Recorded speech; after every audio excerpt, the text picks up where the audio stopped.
Well, The Husband's Secret is the story of Cecilia Fitzpatrick, and she's a 42-year-old woman. She's a wife and a mother of 3 daughters. She's a successful Tupperware sales consultant. And one day she finds a letter from her husband addressed to her, and it says to be opened in the event of my death. So the question is, should she open it?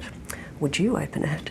And that's a question I've been putting to all my friends since I started writing it. Obviously she does open it, otherwise there'd be no book.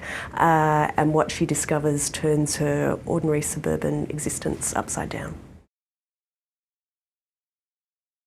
Well, I actually came upon an article on the internet when I probably should have been doing my writing and I was procrastinating, and it was called 10 Deathbed Confessions.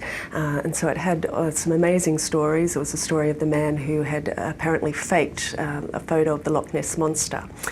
And there was a woman who'd apparently all her life she'd denied the fact that she'd plagiarised a song, and on her deathbed she admitted that she had in fact done so. That just got me thinking about how if you're holding on to a secret like that for all your life, that it must be such a burden to carry that on your deathbed you're so desperate to share it.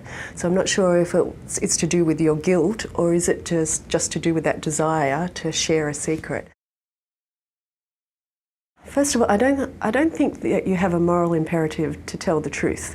So I've always been a great believer in if you're going to hurt somebody, then there's no need to share a secret just to make yourself feel better.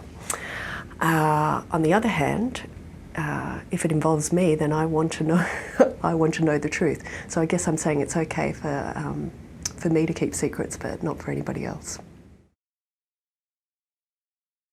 Well, first of all, it was just a plot point, so I needed to have a reason for my character to find the letter. So I came up with this idea that her daughter's very interested in the Berlin Wall, and the mother mentions that she actually has a piece of the Berlin Wall, which I do myself.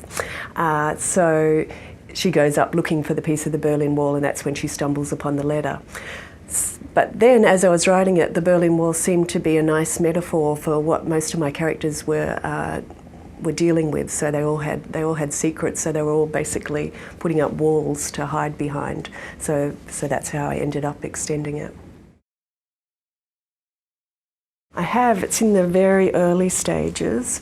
I'm writing about, because I have a 5-year-old and a 3-year-old, so I'm very interested in parenting at the moment, and just how we're also into being parents compared with the way our parents were. I'm really fascinated by, and I'm certainly not immune from this myself, the way we're just so obsessed with being good parents. So I definitely want to write about parenting. I've also just become a school mum now, because my little boy is just turned 5 and has just started kindergarten. So I know that I'm going to set it in a school because I think the school is a really interesting setting, because it's almost like a little village. So that's all. I've written a few pages, but that's all I know about it for now. It might completely change.